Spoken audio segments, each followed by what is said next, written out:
District Vehari ज़िला भर में गंदम खरीदारी का आगाज़ हो गया।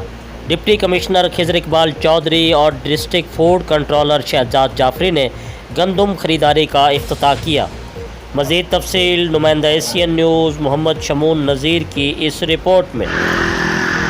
जिला विहाड़ी में किसानों से गंदम खरीदारी का आगाज हो गया। डिप्टी कमिश्नर विहाड़ी खिज़र इकबाल चौधरी और district food controller Shahzad Jafri Rana Imtiaz ने किया। इस मौके पर डिप्टी कमिश्नर का कहना था कि हुकूमत पंजाब की हिदायत पर किसानों से दाना दाना खरीदा जाएगा ताकि किसान को उसकी मेहनत का मुआवजा मिल सके। उन्होंने कहा कि इस बार तहसील विहाड़ी में 1,28,000 मैट्रिक टन गंदम खरीदारी का टारगेट रखा गया है, जिसके लिए 12 सेंटर्स भी कायम किए गए हैं। डिप्टी कमिश्नर ने आने वाले किसानों में बारदाना भी तकसीम किया। इस मौके पर additional deputy commissioner Saifullah Sajid, assistant commissioner Syed Waseem Hassan के अलावा दीगर महकमों के अफसरान भी मौजूद थे। जी, मज़ीद खबरों और अपडेट से बाखबर रहने के लिए देखते रहिए एशियन न्यूज़ HD।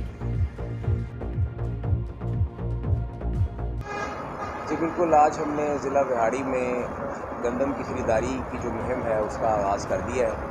ये ज़िला विहाड़ी में जो विहाड़ी की तहसील विहाड़ी है उसमें महकमा फूड गंदम की ख़रीदारी करेगा।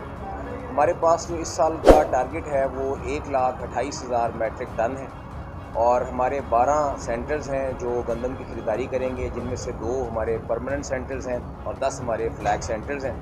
इसमें हमने किसानों की सहूलत के लिए इस दफ़ा जो एक तब्दीली की है प्रीवियस कैंपेन्स से, वो ये है कि कहीं का भी किसान जो है पूरी तहसील में से वो किसी भी सेंटर पे जाके अपनी गंदम जो है वो हमें महकमा फूड को सेल कर सकता है।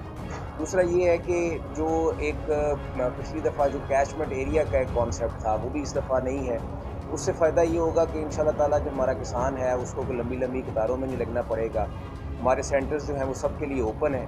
कोई भी काश्तकार वहाँ पे जाके अपने जो है वो काश्त उसने की हुई है गंदम, उसके एरिया के हिसाब से बैंक में कॉल डिपॉजिट जमा करवा के बारदाना ले सकता है और उसके बाद उसके अंदर गंदम डाल के हमारे सेंटर्स पे 2,200 रुपये फ़ी मन के हिसाब से गंदम फ़रोख्त कर सकता है।